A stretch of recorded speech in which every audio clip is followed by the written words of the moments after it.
The fever had turned her world into a spinning nightmare of chills and fire. And when Delilah Nash finally opened her eyes to the harsh afternoon sun, she realized the only sound she could hear was the wind whistling through the canyon walls. The wagon train was gone. She tried to sit up, but her body refused to obey. Every muscle ached with a deep, bone-weary exhaustion that made even breathing feel like an impossible task. Her throat burned, her head pounded, and when she reached up to touch her forehead, her fingers came away slick with sweat despite the cool October air of 1878. They had left her. The realization crashed over her like a physical blow, stealing what little breath she had left. It had started 3 days ago with a tickle in her throat and a slight headache. By the second day, she could barely sit upright in the wagon. By the third morning, she remembered Mrs. Patterson's worried face hovering over her, the whispered conversations between the wagon master and the other families, the fear in their eyes. Cholera, they thought, or typhoid, something contagious that could sweep through their small group of 20 wagons like wildfire. They had left her a canteen of water, a blanket, and a small pouch of dried meat. Charitable, she supposed, considering their terror. They were heading to Manassas, Colorado, where land was cheap and the growing season supposedly long enough to make a decent living. She had been traveling with the Patterson family since St. Louis, working as their hired help in exchange for passage west. Now she was alone on the trail, somewhere in the mountains of southern Colorado, with nothing but the clothes on her back and supplies that would last maybe 2 days if she was careful. Delilah forced herself to take a small sip from the canteen. The water was warm and tasted of metal, but it soothed her throat enough that she could think more clearly. She was 22 years old, and she was going to die on this mountain unless she could somehow walk to civilization. The nearest settlement had been at least 2 days back by wagon. Forward to Manassas was another 3 or 4 days, assuming she could even follow the trail. The sun was beginning its descent toward the western peaks when she heard the first sound that wasn't wind or her own labored breathing. Footsteps, heavy, measured, coming closer. Her heart hammered against her ribs, and she struggled to push herself up on her elbows. A bear? A mountain lion? Bandits? She had no weapon, no strength to fight. The figure that emerged from the tree line was a man, but not like any man she had seen on the wagon train. He stood well over 6 feet tall, with shoulders so broad they seemed to block out the sun. Long, dark hair hung past his collar, tied back with a leather cord, and a thick beard covered the lower half of his face. He wore buckskin clothing that had seen years of hard use, and a rifle was slung across his back with the casual ease of someone who knew how to use it. His arms, visible beneath rolled-up sleeves, were corded with muscle that spoke of a life lived in constant physical labor. He stopped when he saw her, his dark eyes taking in the scene with a quick, assessing glance. Then he was moving toward her, dropping to one knee beside where she lay. How long? His voice was deep, roughened by disuse or weather or both.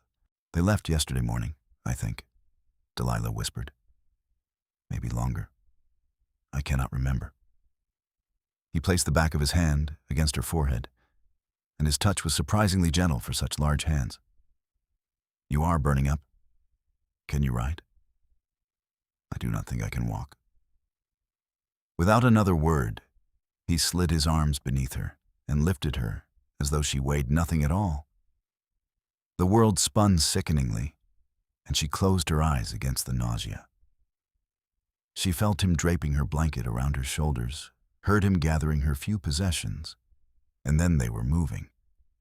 He carried her for what felt like hours, but was probably only minutes before she heard the soft nicker of a horse. This is going to be rough, he said, and she felt herself being lifted onto the saddle. He swung up behind her with fluid grace, one arm coming around her waist to hold her steady against his chest. "My camp is not far. Hold on." Delilah tried to obey, but consciousness kept slipping away like water through her fingers. She was vaguely aware of the horse moving beneath them, of the solid warmth of the man at her back, of the way he adjusted his grip whenever she started to slide. The next thing she knew with any clarity, she was lying on something soft, wrapped in furs, with firelight dancing across log walls. "Drink this." The man was kneeling beside her, holding a tin cup to her lips. The liquid inside was bitter, some kind of herbal tea, but she swallowed it obediently. "Good. Now sleep. We will talk when the fever breaks." She wanted to ask him who he was, why he was helping her, what he expected in return. But exhaustion pulled her down into darkness before she could form the words. The next 3 days existed in fragments. She woke to find him spooning broth into her mouth, patient and careful. She woke to feel a cool cloth on her forehead, his hands surprisingly gentle as he tended her. She woke to hear him moving around the cabin, the quiet sounds of daily life continuing around her. And always, when she woke, he was there, watching over her with those dark, steady eyes. On the 4th day, the fever finally broke. Delilah woke to find sunlight streaming through the cabin's single window, and for the first time in what felt like forever, her head was clear. She was still weak. Her body felt like it had been wrung out and left to dry. But the terrible burning was gone. The cabin was small but well built, with a stone fireplace at one end and a rough-hewn table and chairs in the center. Furs and pelts lined the walls, and supplies were neatly organized on shelves. The man was sitting at the table, working on something with a knife, and he looked up when she stirred. "You are awake." He set down his work and came over to her. "How do you feel?" "Like I was trampled by a herd of buffalo," Delilah said, her voice hoarse, "but alive. Thanks to you." He shrugged, looking uncomfortable with the gratitude.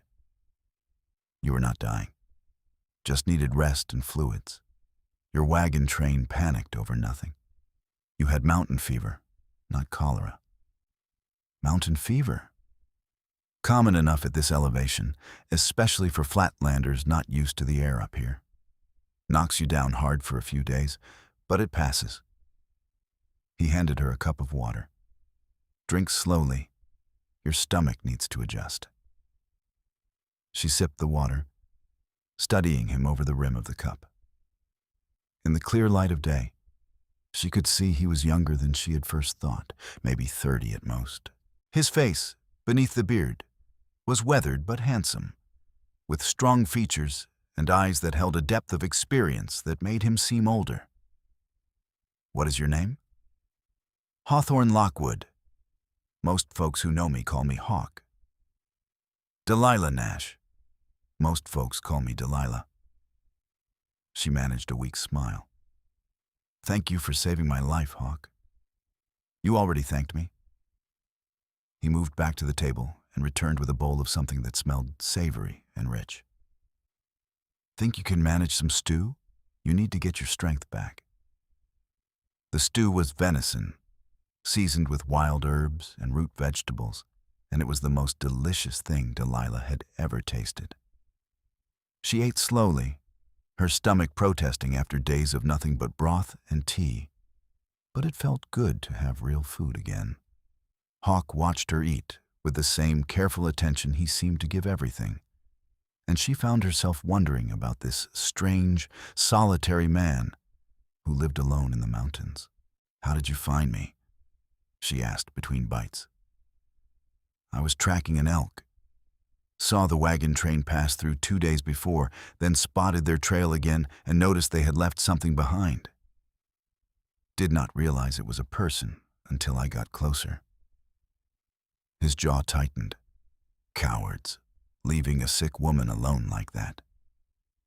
They were frightened. Cholera killed half the families in a wagon train that passed through Independence the week before we left. I cannot entirely blame them. Fear is no excuse for abandoning someone to die. The steel in his voice was unmistakable. But it is done now. You are here, and you need to heal before we figure out what comes next.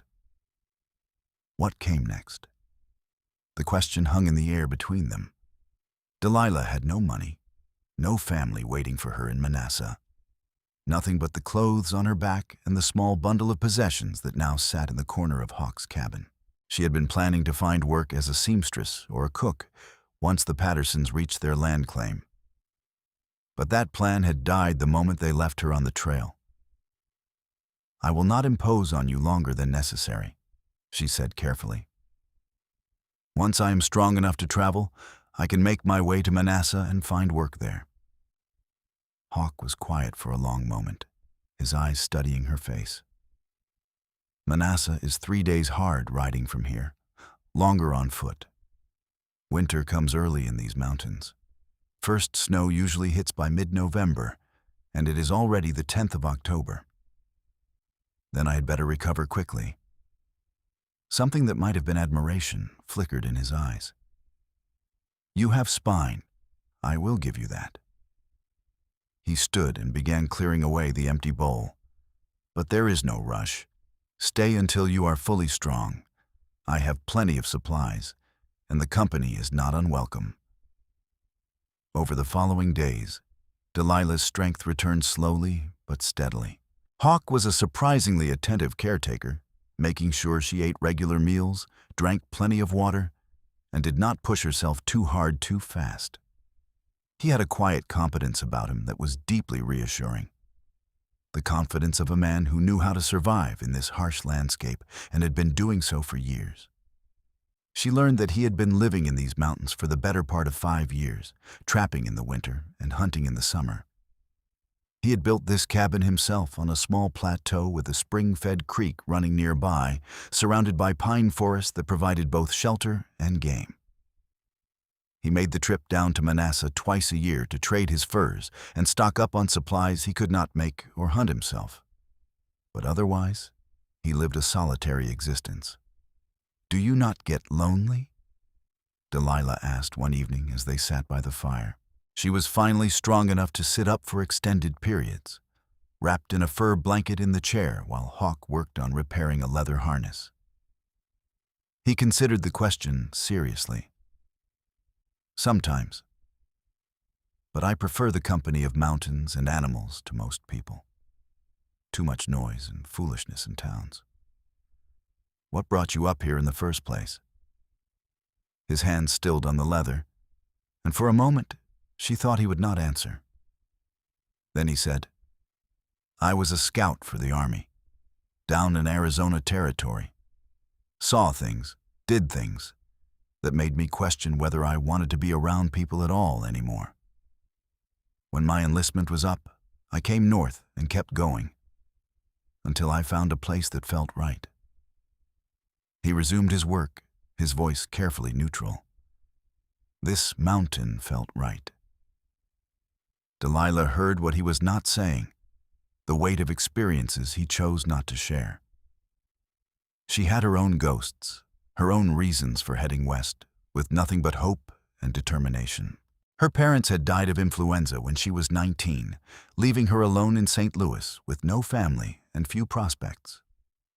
The promise of land and opportunity in Colorado had seemed like a chance to build something new, to leave behind the grief and loneliness of her old life. "I understand," she said softly. "Sometimes starting over means leaving everything behind." Hawk looked up at her, and something passed between them in that moment, a recognition of shared pain and shared resilience. He nodded once, then returned to his work. But the silence that fell between them was comfortable, companionable in a way that surprised them both. As the days passed, Delilah insisted on helping with tasks around the cabin despite Hawk's protests.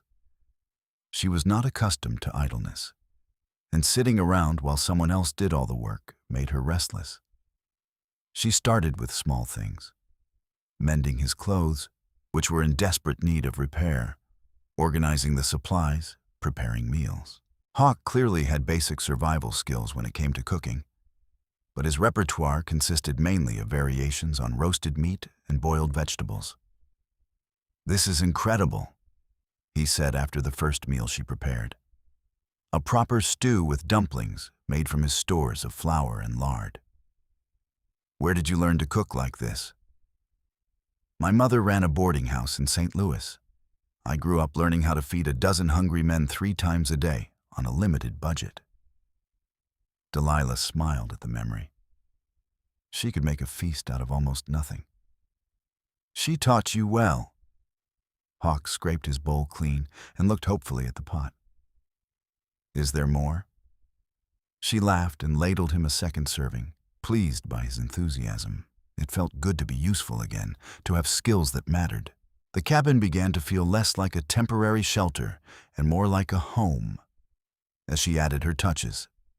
Curtains made from scraps of fabric Hawk had tucked away, dried herbs hanging from the rafters to season their food and sweeten the air. A proper organization to the chaos of bachelor living. Hawk watched these changes with an expression that was hard to read.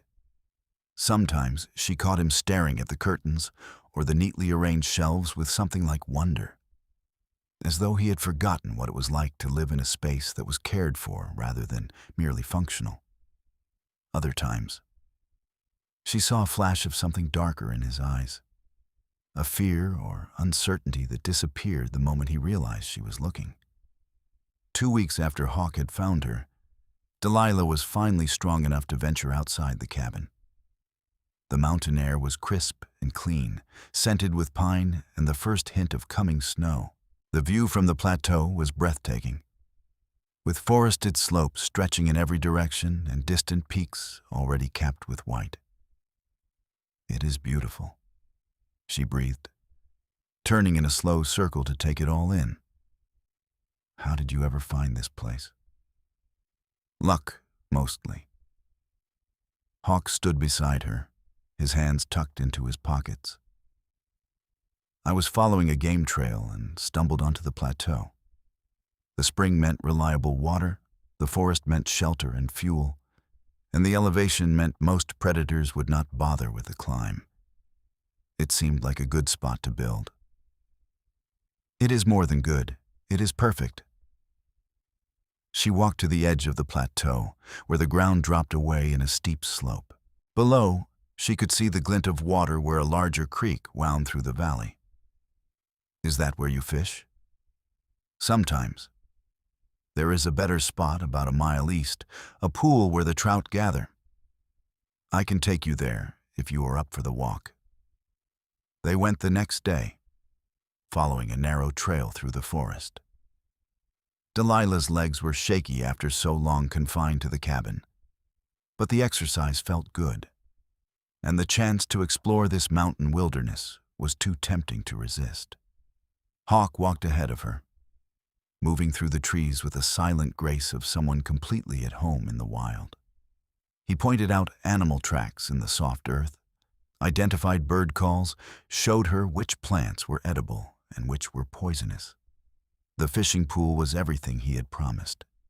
A clear, deep pocket of water surrounded by smooth stones and overhanging willows.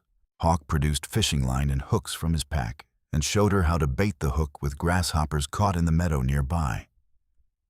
They sat side by side on the sun-warmed rocks, lines trailing in the water, and for a long time, neither of them spoke. "I need to ask you something," Delilah said finally, breaking the comfortable silence. "And I need you to be honest with me." Hawk glanced at her, his expression guarded. "All right. What do you expect from me in return for all of this?" She gestured vaguely, encompassing the mountain, the cabin, the care he had provided. "You saved my life. You have fed me and sheltered me for weeks now, and you have not asked for anything." Men do not usually do that without expecting something. His face darkened, and for a moment, she thought he was angry. Then he said, his voice quiet but firm, "I do not help people so I can collect debts later. You needed help, I gave it. That is all. But surely you must want something. No one is that selfless."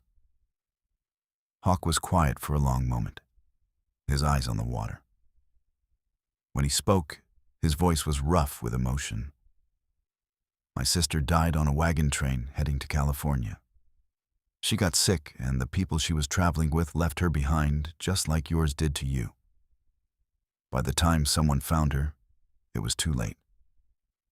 He swallowed hard. "So no, I do not want anything from you except maybe to know that this time, the story ended differently." Delilah felt tears prick her eyes. Without thinking, she reached out and placed her hand over his where it rested on the rock between them. His hand was warm, calloused, and strong, and after a moment, his fingers curled around hers. "I am so sorry," she whispered. "That must have been unbearable. It was a long time ago. But when I saw you lying there, it all came back." He turned his hand, so their palms pressed together. "I could not leave you. I could not let it happen again." They sat like that for a long time, hands clasped, staring out at the water. Something had shifted between them. Some wall had come down. And when Hawk finally caught a trout and held it up with a triumphant grin, Delilah laughed with genuine joy for the first time since before her parents died. The days grew shorter and colder as October gave way to November. The first snow fell on the 15th, a light dusting that melted by noon but served as a warning of what was coming. Hawk became busier, making sure they had enough firewood stacked, that the cabin was properly chinked against the cold, that his traps were set and checked before the heavy snows made travel difficult. Delilah helped however she could, which meant more time spent in close quarters with Hawk. The cabin was small, and there was an intimacy to their daily life that would have been scandalous by polite society standards. They ate together, worked together, sat by the fire in the evenings, talking about everything and nothing. She learned about his childhood on a farm in Missouri, his adventures as an Army scout, the quieter moments that had shaped him into the man he was. He learned about her life in St. Louis, her dreams of building something of her own out west, the loneliness that had driven her to take a chance on an uncertain future. And slowly, carefully, they began to learn about each other in ways that had nothing to do with words. The way Hawk's eyes softened when he looked at her. The way Delilah found excuses to brush past him in the small space of the cabin, craving the brief contact. The way they both lingered over shared tasks, unwilling to let the moments end. It was Delilah who finally acknowledged what was growing between them. They were sitting by the fire one evening in late November, the wind howling outside and snow piling against the cabin walls. Hawk was sharpening his knife, and she was working on a new shirt for him from fabric he had brought back from his last trip to town. The firelight played across his features, highlighting the strong line of his jaw and the concentration in his eyes. And she felt her heart swell with an emotion she had not expected to feel again. "Hawk," she said softly, "look at me." He set down the knife and turned to her, his expression questioning. She put aside her sewing and reached for his hand, lacing their fingers together. "I need you to know something," she said, her voice steady despite the nervous flutter in her chest. "I am falling in love with you. Maybe I already have. And if you do not feel the same way, please tell me now, because I cannot keep pretending that all of this is just temporary." Hawk's breath caught, and for a moment he looked almost afraid. Then his free hand came up to cup her cheek, his thumb brushing across her skin with infinite gentleness. "Delilah," he said, and her name on his lips was a prayer, a promise. I have been in love with you since the day you stood up to me about doing your share of the work, even though you could barely walk across the room. You are the bravest, strongest, most stubborn woman I have ever met, and I do not want you to leave when spring comes. I want you to stay with me forever, if you will have me. The kiss, when it came, was soft and sweet and full of all the longing they had both been holding back. His lips were warm against hers, his beard surprisingly soft, and when his arms came around her, she felt safe and cherished and home in a way she had never experienced before. They broke apart slowly, reluctantly, and Hawk rested his forehead against hers. "Is that a yes?" he asked, a hint of uncertainty in his voice that made her heart ache. "That is absolutely a yes," Delilah said, laughing through the tears that had gathered in her eyes. "I will stay. I will stay forever." They talked late into the night, making plans and promises, speaking of dreams they had barely dared to hope for. Hawk wanted to expand the cabin, add a proper bedroom, and maybe a small barn for animals. Delilah wanted to plant a garden in the spring, grow vegetables and herbs to supplement their diet. They both wanted a life built on love and hard work, and the freedom to be themselves without the judgment or expectations of the world below. When they finally settled down to sleep, Hawk made a pallet near the fire and insisted Delilah take the bed as always. But she caught his hand as he turned away. "Stay with me," she said quietly. "Just to sleep. I do not want to be apart anymore." He hesitated for only a moment before nodding. They lay together on the narrow bed, fully clothed, wrapped in each other's arms, with layers of propriety and blankets between them. It was warm and comfortable and right, and Delilah fell asleep to the steady beat of Hawk's heart beneath her cheek. Winter deepened around them, but inside the cabin, warmth and love flourished. They fell into an easy rhythm, working together during the day and spending the long evenings talking, reading from Hawk's small collection of books, or simply sitting in comfortable silence. There were challenges, of course. The isolation could be difficult, and the constant work of survival in a harsh environment was exhausting. But they faced everything together, and that made all the difference. In mid-December, Hawk took one of his rare trips down the mountain to Manasseh to trade furs. He returned 2 days later with supplies, news from the settlement, and a small box that he presented to Delilah with uncharacteristic nervousness. "I am not good at this," he said, running a hand through his hair. "I do not have fancy words or a proper ring or any of the things a woman deserves. But I bought this, and I hope it is close enough." Inside the box was a simple gold band, slightly too large but beautiful in its simplicity. Tears filled Delilah's eyes as Hawk took her hand. "Delilah Nash, will you marry me? Properly, with a preacher and witnesses and everything legal? I know we have already decided to spend our lives together, but I want to do this right. I want the world to know you are mine, and I am yours." "Yes," she said through her tears. 1,000 times yes. They were married in Manasseh on January 5th, 1879, in a small ceremony at the settlement's only church. The preacher was a circuit rider who only passed through once a month, and they were lucky to catch him during one of Hawk's trading trips.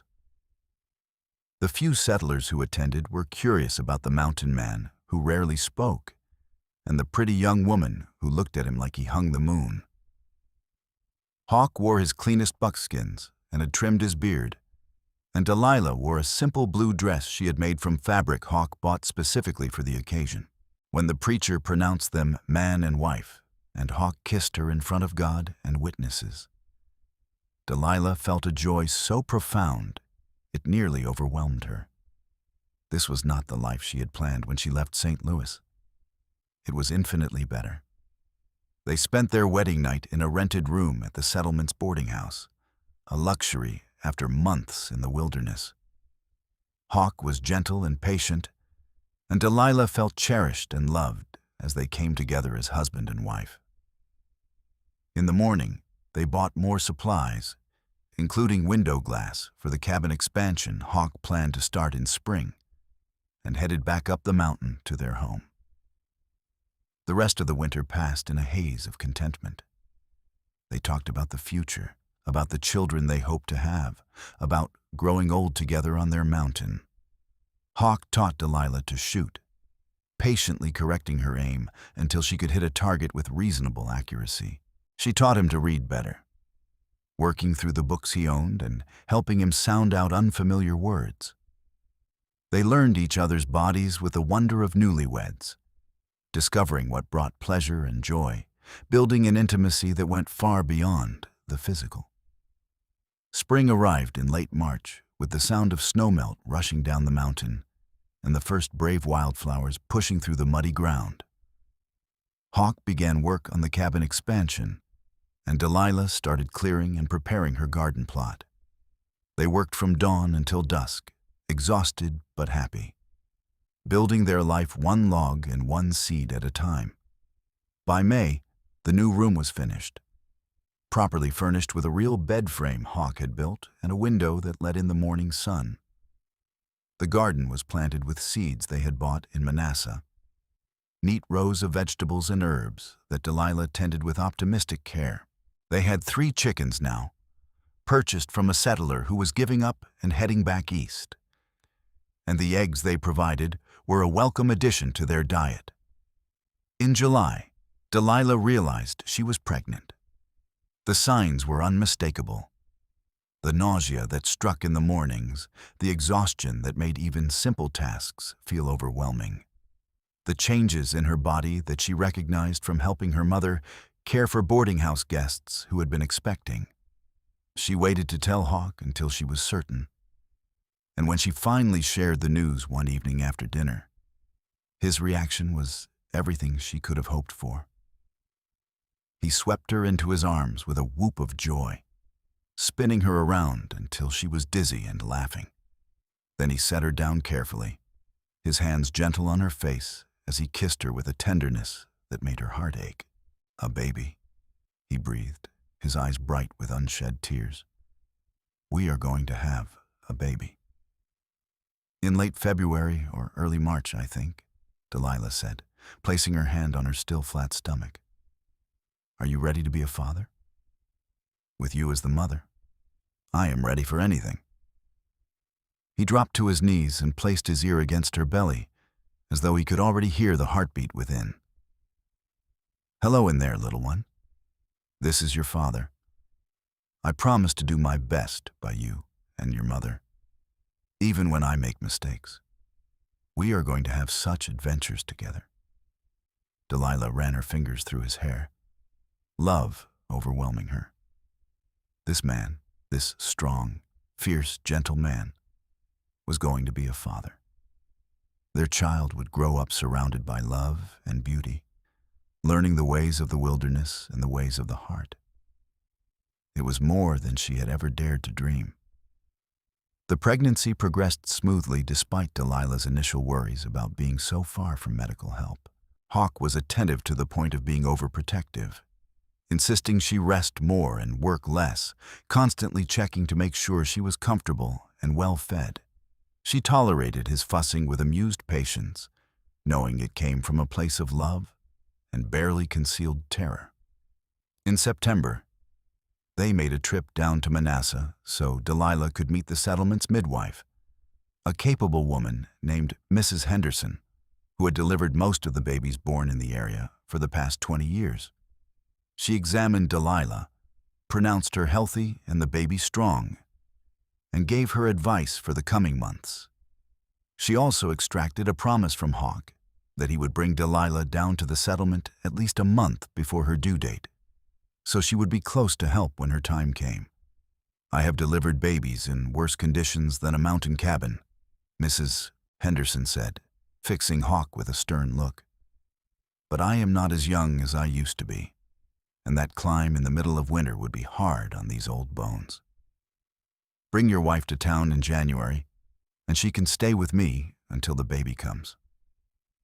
Hawk agreed, though Delilah could see the worry in his eyes. The thought of being separated for weeks, of her being in town while he maintained their homestead alone, clearly troubled him.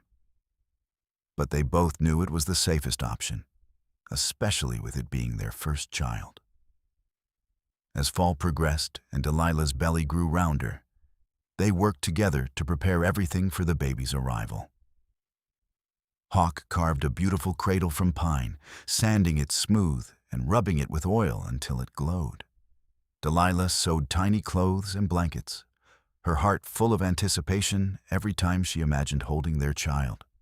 They talked endlessly about names, about whether it would be a boy or a girl, about what kind of person their child would become.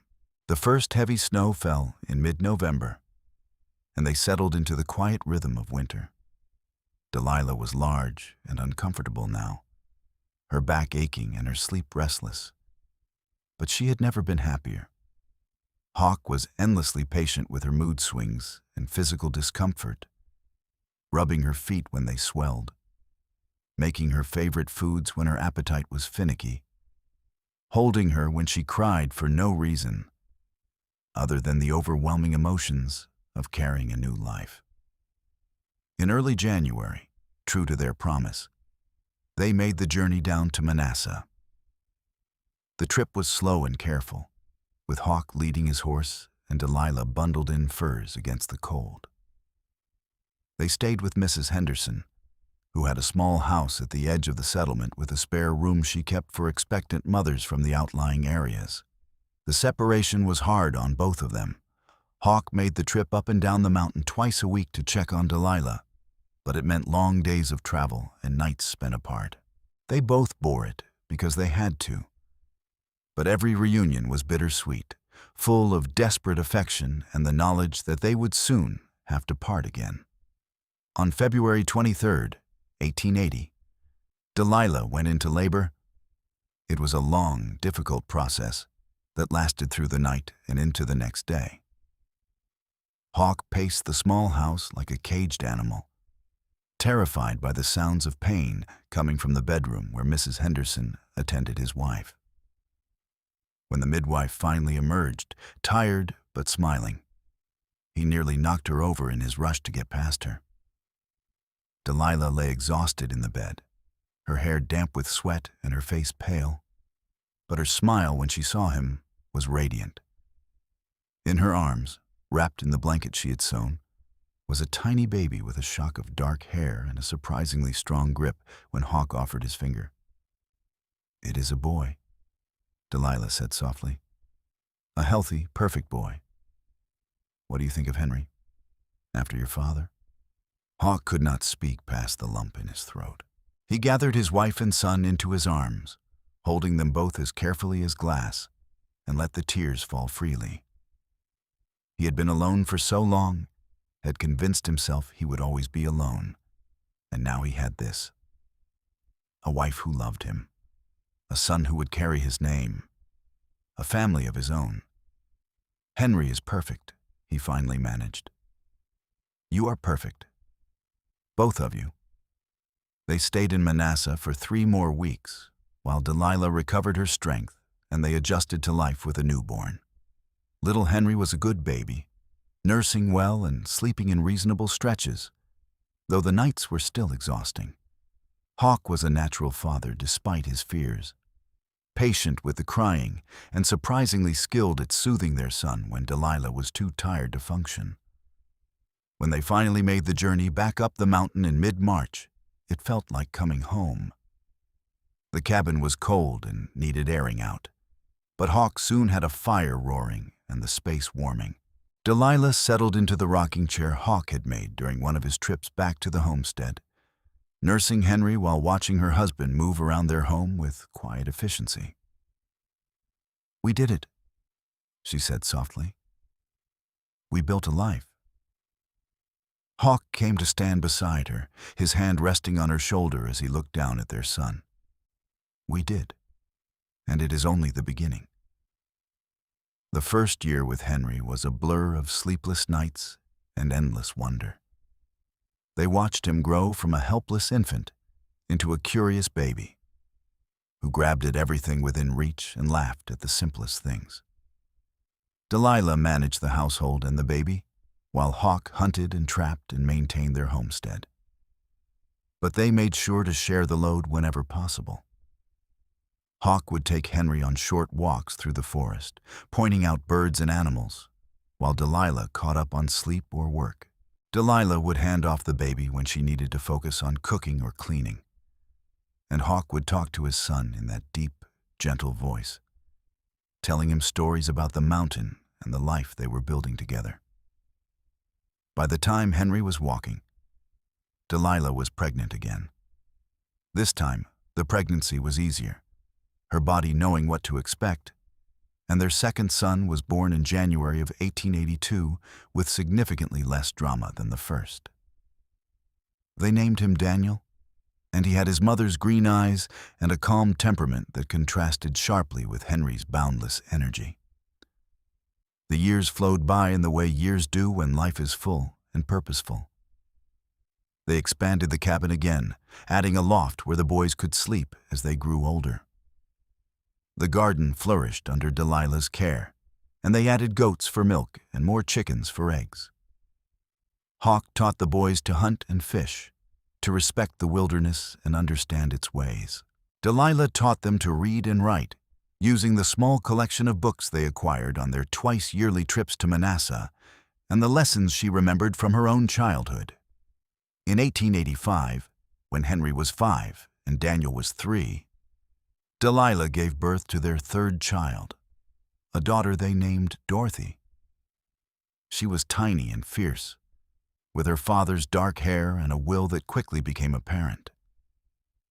Hawk was utterly smitten with his daughter, and watching him carefully braid her hair or carry her on his shoulders while she shrieked with delight became one of Delilah's greatest joys. The settlement of Manasseh grew over the years, evolving from a rough collection of homesteaders into a proper town with a school, a general store, and even a small church that met regularly. Hawk and Delilah discussed sending the boys to school there. But in the end, they decided the education they could provide at home was sufficient, at least while the children were young. They could always reconsider when the boys were older and might benefit from more formal learning. Life was not always easy. There were hard winters when game was scarce, and they had to ration their food carefully. There was the year a late frost killed most of Delilah's garden, and they had to make an emergency trip to town for supplies. There was the time Henry fell out of a tree and broke his arm, and Hawk had to ride through a blizzard to fetch Mrs. Henderson to set it properly. But through all the challenges, they faced everything together. Their love and commitment to each other and their family never wavering. As the children grew, the cabin filled with the sounds of life, laughter and arguments, lessons and games, the constant noise of a family that was thriving. Hawk built the boys their own room when the loft became too crowded, and Delilah sewed curtains and made quilts to warm every bed. They acquired a few more animals, including a cow that provided milk and butter, and Hawk built a proper barn to shelter them through the harsh winters. On quiet evenings, when the children were finally asleep and the cabin was peaceful, Hawk and Delilah would sit together by the fire, his arm around her shoulders and her head resting against his chest. They would talk about the day's events, about the children's progress and the work that needed doing. But mostly they would just be together, content in the life they had built. "Do you ever regret it?" Hawk asked one such evening, when the first snow of the season was falling softly outside. "Staying here instead of going to town? Living this hard life instead of something easier?" Delilah looked up at him, seeing the vulnerability in his eyes that he only ever showed her. "Not for a single moment. This is where I belong, with you." with our children, on this mountain. This is the life I was always meant to have." He kissed her then, soft and sweet, with all the love and gratitude he felt, but could not always find words to express. They had both been broken when they found each other, both lost and searching for something they could not name. And somehow, impossibly, they had put each other back together and built something beautiful from the pieces. The years continued to pass. Henry grew into a serious, thoughtful young man who had inherited his father's skill in the wilderness and his mother's intelligence. Daniel was quieter, more introspective, with a talent for working with his hands that showed in everything he made. Dorothy was fierce and independent, refusing to be left behind when her brothers went on adventures and holding her own in every situation. When Henry turned 16, he expressed an interest in learning more than what his parents could teach him. After much discussion and some tears, they agreed he could spend the school year in Manassas, boarding with Mrs. Henderson and attending the school that had grown to include upper-level courses. It was hard to let him go, but they knew he needed to make his own way in the world, to discover what he wanted from life beyond the mountain. He came home for the summers and holidays, full of stories about town life and the things he was learning, and Delilah and Hawk listened with pride and a touch of sadness. Their children were growing up, preparing to make their own lives, and while they were proud of the young people they were becoming, it was bittersweet to watch them begin to move away from the family nest. Daniel followed his brother to school 2 years later, and then it was just Dorothy at home, keeping her parents company and helping with the endless work of maintaining the homestead. She showed no interest in leaving, declaring that she loved the mountain and could not imagine living anywhere else.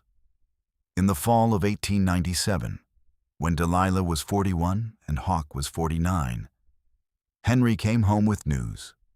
He had finished his schooling and secured a position as a surveyor for the railroad company that was expanding into southern Colorado. It was good, stable work with opportunities for advancement, and he was clearly excited about the prospect. He also brought a young woman with him, a schoolteacher named Sarah, whom he introduced with barely concealed pride as his fiancée.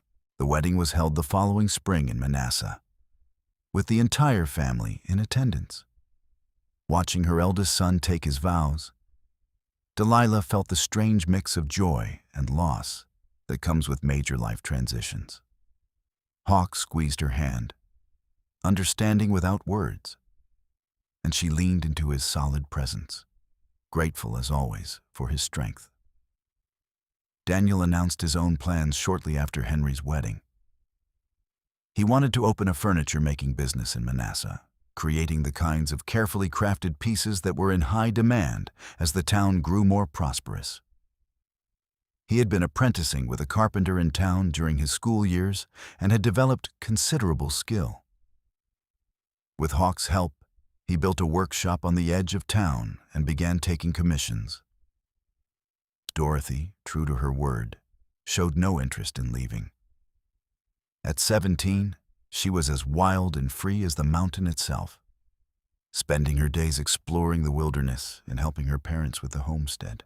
Delilah worried sometimes about her daughter's lack of interest in the social aspects of life, in finding a husband and starting a family of her own. But Hawk counseled patience. "She will find her own path," he said. "Just like we did. Just like the boys did. She just needs time to figure out what that is." In 1900, Dorothy surprised them all by falling in love with a young man named Thomas, who worked as a forest ranger for the newly established conservation program. He was quiet and respectful, with a deep love for the wilderness that matched Dorothy's own. Hawk approved of him immediately, and when Thomas asked for Dorothy's hand in marriage, he gave his blessing without hesitation. They were married in a simple ceremony at the cabin, with family and a few close friends in attendance. Dorothy and Thomas built their own small cabin on the far side of the mountain, close enough to visit regularly, but far enough to have their own space. They wanted a life similar to what Hawk and Delilah had built. Living off the land and raising their eventual family in the wilderness they both loved. With all three children settled into their own lives, Hawk and Delilah found themselves alone again in the cabin where their life together had truly begun. They were older now, with gray threading through their hair and the aches and pains that come with a lifetime of hard physical work. But their love had only deepened with the years. They settled into a quieter rhythm, still working the homestead but at a pace that acknowledged their aging bodies. They took more time to simply enjoy each other's company, to walk through the forest hand in hand, to sit on the porch in the evenings and watch the sun set over the mountains they had made their home. Grandchildren began arriving in due course. Henry and Sarah had 3 children in quick succession. Daniel and his wife had 2, and Dorothy and Thomas added another 2 to the growing family. The cabin became a gathering place for holidays and special occasions, filled with the noise and chaos of multiple generations coming together. Hawk built additions to accommodate everyone when they visited, and Delilah cooked enormous meals that never seemed quite large enough for the hungry crowd.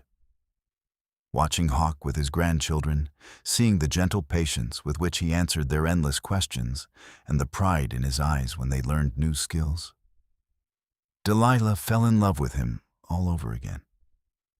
This strong, fierce man who had saved her life so many years ago had become the center of a loving family, the patriarch who held them all together with his quiet strength and unwavering devotion. In the summer of 1908, they celebrated their 30th wedding anniversary with a party that brought the entire family back to the mountain. It was a warm evening in July, and they gathered on the plateau where Hawk and Delilah had stood so many times over the years, looking out at the view that never grew old. Henry stood and raised his glass in a toast.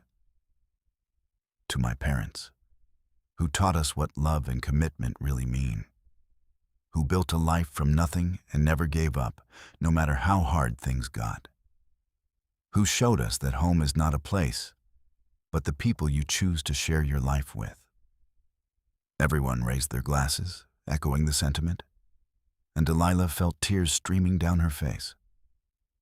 Hawk pulled her close, kissing her forehead, and she heard him whisper, "Best decision I ever made, bringing you home that day. Best decision I ever made was staying," she whispered back. They danced that night under the stars, the whole family taking turns with different partners while someone played a fiddle and others clapped along. But when the music slowed and couples paired off, Hawk took Delilah in his arms and held her close, swaying gently to the music and the rhythm of their own hearts. "I love you," he said, the words as earnest and heartfelt as they had been 30 years ago. "I will love you until my last breath and beyond." "I love you too," Delilah replied, looking up into his weathered face and seeing the young man who had saved her, the devoted father who had raised their children, the partner who had stood beside her through every challenge, and thank you for finding me. Thank you for everything. The years that followed were golden, filled with the contentment that comes from a life well lived and surrounded by love. They watched their grandchildren grow, celebrated new births and marriages, mourned the few losses that came with the passage of time. They maintained the homestead for as long as they were able, eventually accepting more help from their children as their bodies grew frailer. In the fall of 1915, Hawk became ill with pneumonia. Delilah nursed him through it with the same fierce determination she brought to everything, refusing to let him give up, pushing fluids and medicine and sheer force of will until the crisis passed. He recovered, but it was a reminder that they were both in their 60s now, and the mountain winters were becoming harder to endure. They discussed moving to town, where life would be easier and medical help closer, but neither of them could quite bring themselves to leave the mountain that had been their home for nearly 40 years. In the end, they compromised. They would spend the worst of the winter months with Daniel and his family in Manasseh, returning to the mountain cabin as soon as the snow began to melt. It was a workable solution that allowed them to maintain their independence while acknowledging practical realities. They spent the summers and fall on the mountain, tending their much smaller garden and enjoying visits from children and grandchildren. When the first heavy snows arrived, they would pack up and make the journey to town, where they lived in comfortable quarters Daniel had built onto his house specifically for them. In the spring of 1920, when Delilah was 64 and Hawk was 72, they made their final journey up the mountain. Hawk's health had been declining over the winter, his breathing labored and his energy limited, but he insisted on one more summer in the place they loved. Delilah helped him every step of the way, supporting him when he faltered, encouraging him when he grew discouraged, loving him with every fiber of her being. They had 2 beautiful months together in the cabin, surrounded by memories and the wilderness they had always cherished. Their children and grandchildren visited frequently, understanding without being told that this would likely be their last summer on the mountain. They sat together on the porch in the evenings, Hawk in his chair with Delilah perched on the armrest, her hand in his, watching the sunset paint the sky in shades of gold and pink. "I am not afraid," Hawk told her one such evening, his voice quiet but steady. "I have had the most incredible life, far more than I ever expected or deserved. I have loved and been loved in return. I have raised fine children and seen them build their own lives. I have no regrets." "Neither do I," Delilah said, though her voice caught on the words. "But I am not ready to let you go." "I know, love. I am not ready to leave you either. But when the time comes, promise me you will not stay alone in grief. Promise me you will keep living, keep finding joy, for both of us." She could not speak past the tears, so she just nodded and held him tighter. They sat like that until the stars came out. 2 souls who had found each other against all odds and built a love that would endure beyond the boundaries of mortal life. Hawk passed away peacefully in early September, on a cool morning when the aspen trees were just beginning to turn gold. He went to sleep in Delilah's arms and simply did not wake up. She held him for a long time, memorizing the feel of him, the smell of his skin, the weight of his hand in hers. Then she called for their children, and together they prepared him for burial. They buried Hawthorne Lockwood on the plateau he had loved so much, with a view of the valley and the distant peaks. The entire family attended, along with friends from Manasseh, and even a few old army comrades who had tracked him down over the years. They told stories about him, celebrated the life he had lived, and mourned the loss of a good man who had touched so many lives. Delilah stood at his grave long after everyone else had gone, feeling the mountain breeze on her face and remembering the day he had found her, sick and abandoned on the trail. He had saved her life that day, but he had given her so much more than that. He had given her love, family, purpose, and a life beyond her wildest dreams. True to her promise, Delilah did not spend the rest of her life in grief. She moved to Manasseh permanently, living with Daniel and his family but maintaining her independence and staying active in the community. She helped care for her grandchildren and great-grandchildren as they arrived, passing on stories about Hawk and the life they had built together. She became a beloved figure in the town, known for her wisdom, her kindness, and the fierce devotion she had shown to the man who had been her everything. She lived to be 83 years old, finally passing away peacefully in her sleep in the spring of 1939. Her children honored her final request and buried her beside Hawk on the mountain plateau. reuniting them in death as they had been united in life. The cabin they had built together still stood, maintained by the family as a reminder of where their story had begun. Over the years, the Lockwood family grew and spread, but they never forgot the two people who had started it all. Every summer, they would gather on the mountain for a family reunion, telling the story of how Hawthorne Lockwood had found Delilah Nash sick and abandoned on the trail, how he had nursed her back to health, and how they had fallen in love and built a life that became the foundation for generations to come. It was a story of courage and resilience, of second chances and the transformative power of love. It was a story of two broken souls who found each other in the wilderness and created something beautiful together, and it was a story that would be passed down through the family for generations. A reminder that sometimes the best things in life come from the most unexpected circumstances, and that true love, once found, endures forever. The mountain still stands, watching over the valley where Hawk and Delilah built their life together. The cabin has been carefully preserved, a testament to the strength and determination of two people who refuse to give up on each other or themselves.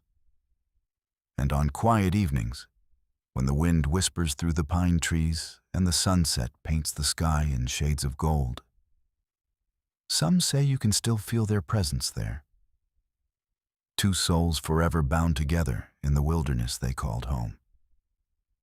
Their love story began with an act of compassion, a stranger's refusal to leave someone helpless and alone.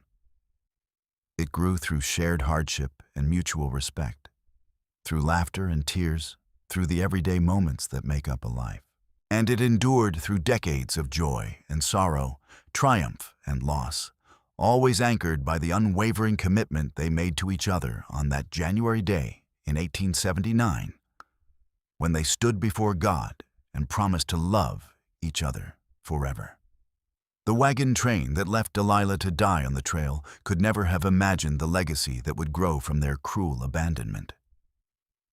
They moved on to their destinations, built their lives, and were forgotten by history. But Hawthorne and Delilah Lockwood became legends, their story a beacon of hope for anyone who has ever felt lost or alone, a reminder that sometimes salvation comes from the most unexpected places, and that love, when it is real and true, can transform not just two lives, but generations to come. As the years passed and the world changed around them, as automobiles replaced horses and electricity came to even the remote mountain valleys, the Lockwood family held tight to the values Hawk and Delilah had instilled in them: hard work, compassion, loyalty to family, and an appreciation for the beauty and power of the natural world.